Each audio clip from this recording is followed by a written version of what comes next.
जय हिंद, वंदे मातरम।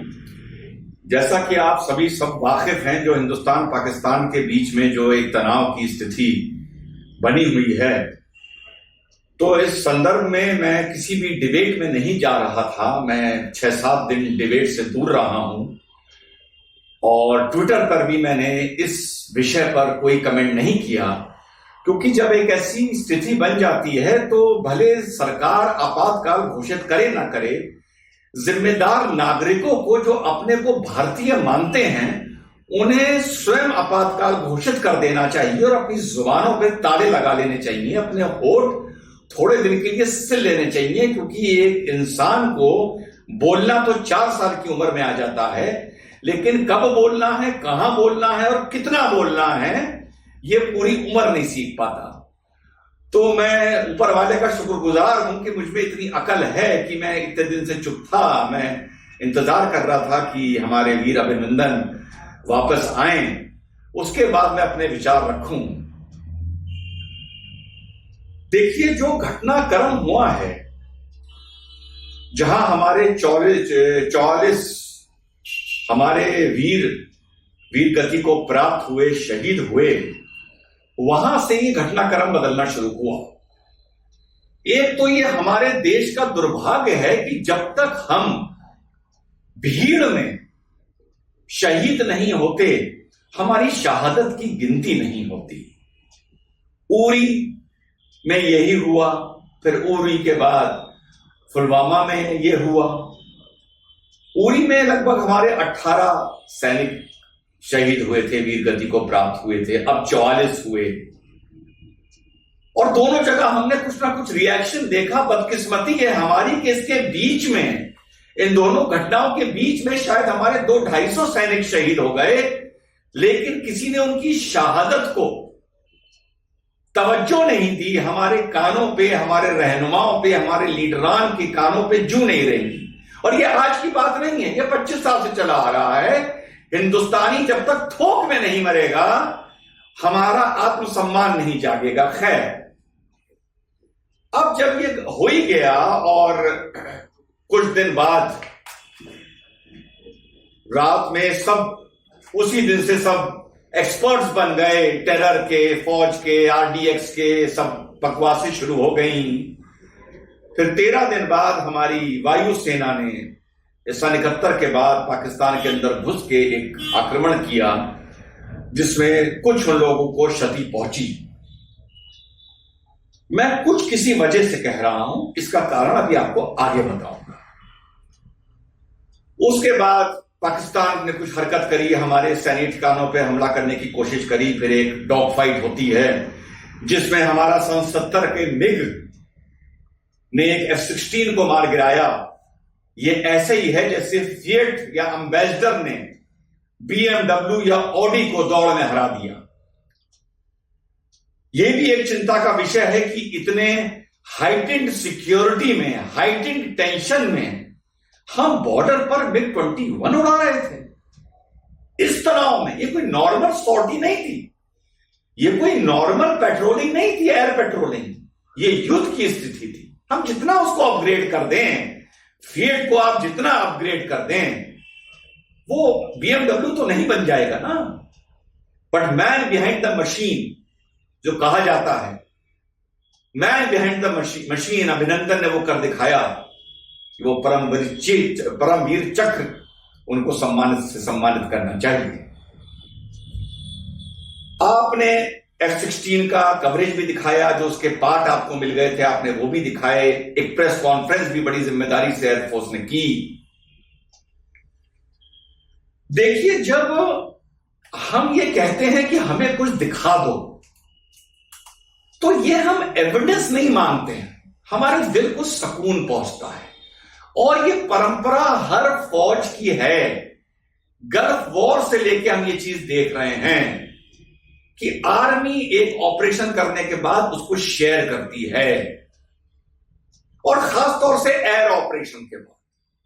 क्योंकि आजकल कोई ऐसा फाइटर प्लेन नहीं, कोई ऐसी कंट्री नहीं जो सैटेलाइट इमेजरी ना कर पाए। हम कहते हैं हमें लाशें देखने का कोई शौक नहीं है, पर हमने अपने 44 की लाशें देखी हैं, उनकी अतड़ियां देखी हैं, उनके परिवार ने देखी हैं। ये कहते हैं आप हमको building before the operation and building after the operation अगर आप हमें दिखा देंगे तो हमारा इससे मनोबल ही बढ़ेगा, हमें एक आम हिंदुस्तानी को खुशी होगी, कोई माने या ना माने।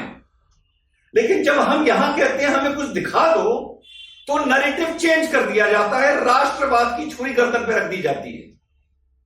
मैं कहता हूं हमें कुछ नहीं देखना, मुझे कुछ नहीं देखना, तो भाई आप F-16 भी ना दिखाते। मैंने कहा था कि F-16 की प्रेस कॉन्फ्रेंस करिए, हमने कहा था कि F-16 के टुकड़े लाके आप चैनल पर दिखाइए, हमने कहा था क्या? नहीं कहा था ना। तो गवर्नमेंट एक वाटर टाइट पॉलिसी बना ले, हम मिलिट्री ऑपरेशंस के सक्सेस शेयर करेंगे या नहीं करेंगे, तय कर ले, कोई चैलेंज नहीं करेगा उसको, सुप्रीम कोर्ट भी नहीं इंटरफेयर करेगा उस मैटर में, पर तय कर ले। हम एक दिखाएंगे, दूसरा नहीं दिखाएंगे, तीसरा दिखाएंगे, चौथा नहीं दिखाएंगे, जो पूछेगा उसके राष्ट्रवाद पे सवाल उठाएंगे। तो मेरे राष्ट्रवाद पर जिसको सवाल उठाना है उठा ले। मैं वो आदमी नहीं हूं जो घबरा जाऊंगा कि मेरी छुरे पर, मेरी गर्दन पर राष्ट्रवाद की छुरी रख दी गई। मैं वो आदमी नहीं हूं। राष्ट्रवाद सीने में लेके चलता हूं और हर धड़कन से भारत माता की जय निकलता है। तो आप तय कर लीजिए कि आपको दिखाना है या आपको नहीं दिखाना। पहली चीज, उम्मीद है इस पर आने वाले समय पर सरकार कोई स्पष्टीकरण अच्छा देगी जिससे हम लोग को देख के खुशी होगी और हर हिंदुस्तानी को होगी। चाहे आप आज आपको मेरी बात बुरी लगे, लेकिन आपको देख के खुशी होगी कि वहां स्विमिंग पूल था, फलाना था, वो हम लोगों ने डिस्ट्रॉय कर दिया। आगे बढ़ते हैं। हमारा अभिनंदन का प्लेन खराब होता है और उसको मजबूरी में पाकिस्तान करना पड़ता है। जो लोग कह रहे थे पाकिस्तान के टुकड़े टुकड़े चार कर दो, लाहौर में झंडा लगा दो, बलूचिस्तान अलग कर दो, 5 मिनट के अंदर हैशटैग ब्रिंग बैक अभिनंदन शुरू कर देते हैं आप लोग। ब्रिंग बैक अभिनंदन क्या सोच के कह रहे थे पाकिस्तान के टुकड़े चार कर दो? हमें खरोची नहीं आएगी, वो सारे बोल्ड हो जाएंगे, उनके सारे विकेट गिर जाएंगे, ये सोचा था आप लोगों ने। और फिर आप लोग दम भरते हैं कि टुकड़े चार कर दो, आर पार की लड़ाई होनी चाहिए, पाकिस्तान को बर्बाद कर देना चाहिए। अरे भाई, देश अपने आप को मेंटली वॉर के लिए प्रिपेयर करे। अगर आप अपने आप को, चाइनीज प्रोवर्ब है, when you go out for revenge dig 2 Graves, one for the enemy and one for yourself. आपको बड़ी खुशी है कि नरेंद्र मोदी जी ने आर्मी को फ्री हैंड दे दिया, ठीक? मीडिया ने या आपने, मैं अपनी बात इस्तेमाल नहीं कर रहा हूं, आप जानबूझ के बोल रहा हूं, क्योंकि मैं 7 दिन चुप रहा, मैं एक डिबेट में नहीं गया, चाहता 10 में जाता, मैंने एक ट्वीट नहीं किया, मैंने मुंह पे ताला लगा दिया। सवाल यह है कि मीडिया और आपने क्या नरेंद्र मोदी को फ्री हैंड दिया? आप बताइए। नरेंद्र मोदी के सर पर छुरी टंगी हुई है, तलवार अभिनंदन की। अभिनंदन के लिए आप हैशटैग चला रहे हैं। अभिनंदन के परिवार ने अपना सीना पीटा।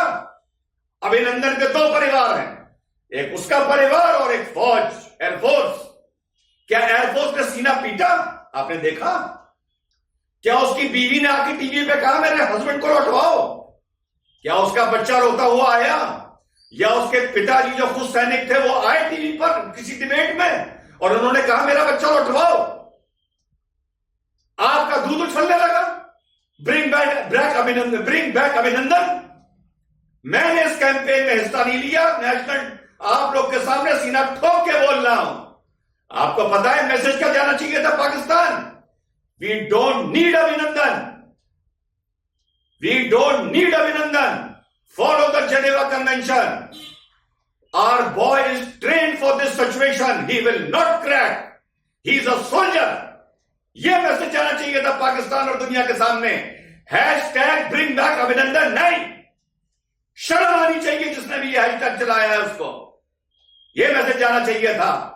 बहादुर है हमारा बच्चा, इस सिचुएशन के लिए उसे ट्रेन किया गया है, वो नहीं टूटेगा, जितने दिन रखना है रख लो। और हमारी कार्रवाई चलनी चाहिए थी। हमारे प्रधानमंत्री की ऐसी हालत हो गई है, आज फिर 4 सीआरपीएफ के जवान मारे गए हैं। अगर हमारे प्रधानमंत्री से कहा जाए कि आप फिर से कोई एयर ऑपरेशन करेंगे, हमारा प्रधानमंत्री मना कर देगा, क्योंकि हमने उसको डरा दिया है। उसको यह लगेगा कि 2 प्लेन अगर और गिर गए और 3 पायलट पकड़ लिए गए तो मई के चुनाव में यह ऑपोजिशन उसकी खाल नोच देगा। हम लोग की सैन्य नीति चुनाव से तय होती है। 10 हम पाकिस्तान के पकड़ के लिए आएंगे तो हमारी इतनी सीटें आ जाएंगी, और हमारे 4 वहां चले जाएंगे तो हमारी इतनी सीटें कम हो जाएंगी। शर्म आनी चाहिए हिंदुस्तानियों को, हम लोग को शर्म आनी चाहिए। बताइए, क्या नरेंद्र मोदी में इतनी हिम्मत आपने छोड़ी है कि 4 दिन बाद फिर कोई आदमी वहां पकड़ लिया जाए? और ये ऑपोजिशन, ये केजरीवाल, हम लोग केजरीवाल पर हंस सकते हैं, हम लोग सागरिका घोष पे हंस सकते हैं, हम लोग सवाल नकवी पे हंस सकते हैं, हम लोग सिद्धू पे हंस सकते हैं, लेकिन विश्व इन लोग को पहचानता है। ट्विटर एक ट्वीट पूरी दुनिया में जानता है।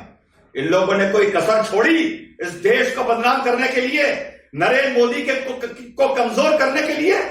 इससे अच्छे तो असदुद्दीन ओवैसी थे, मैंने उनकी तारीफ करी है।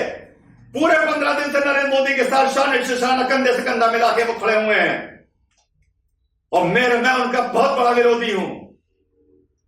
आप खुद सोचिए, क्या आपने ऐसी हालत छोड़ी है हमारी लीडरशिप की कि वो हिम्मत कर सके पाकिस्तान पे फिर से कोई कार्रवाई करने की? और अगर करे और हमारा कोई सैनिक शहीद हो या हमारा कोई सैनिक बंधक बनाया जाए तो खुदा के वास्ते #bring back Harjinder, #bring back Rakesh, #bring back Rizwan, ये ना शुरू करिएगा। मुंह पे ताला लगा के रखिएगा, ट्विटर पे उंगलियां कम चलाइएगा। और मैं गुजारिश करता हूं ऑनरेबल सुप्रीम कोर्ट से कि जिन लोगों ने पिछले 15 दिनों में देश की धारा के विरुद्ध बयान दिए हैं और ट्वीट किए हैं, honourable supreme court suo motu cognizance ले और उन पे गैग ऑर्डर लगाए कि वो पब्लिक में कोई अपने व्यूज हिंदुस्तान पाकिस्तान की जंग को लेके नहीं कर सकते। सागरिका घोष बोल रही है, what a statement, what a speech Imran Khan. वो दुश्मन है सागरिका घोष, तो ये क्यों नहीं बोलती what a timing of attack in Pulwama, कि एक अटैक ने 44 मार दिए, उस टेररिस्ट की भी तारीफ कर दो। बेशरम पत्रकार हो तुम, shameless woman you are, and there are so many shameless people in this country. एक पाकिस्तान है, शान से शाना कंधा मिला के इमरान खान के साथ खड़ा है। कभी आप लोग अभिनंदन को मार पिटाई के वीडियो शेयर कर रहे हैं, कभी कुछ नए लड़के जो फौज से रिटायरमेंट लेके आ गए हैं और टीवी पर बैठे रहते हैं, वो चाय पीते वाला उसका वीडियो वायरल कर रहे हैं। ये सिखाया गया था उनको फौज में जब उन्होंने 4 साल नौकरी करी थी। जो पाकिस्तान अभिनंदन को चाय पिला रही थी वो उसकी फॉरेन पॉलिसी थी, और यहां आप लोग इमरान खान को शांति का दूत बना रहे हैं। शर्म आनी चाहिए। यही आप लोगों से कहना था। 7 दिन से इसकी मारे चुप बैठा था। देश कैसे चलता है और देशवासी कैसे बिहेव करते हैं, ये सीखना चाहिए। और आइंदा अगर प्रधानमंत्री नरेंद्र मोदी कोई कार्रवाई करे तो जुबानों पे ताले लगा के रखिएगा। यही आप लोगों से गुजारिश थी। आपका भाई डॉक्टर सैयद रिजवान अहमद। इंशाल्लाह फिर मुलाकात होगी। जय हिंद, वंदे मातरम।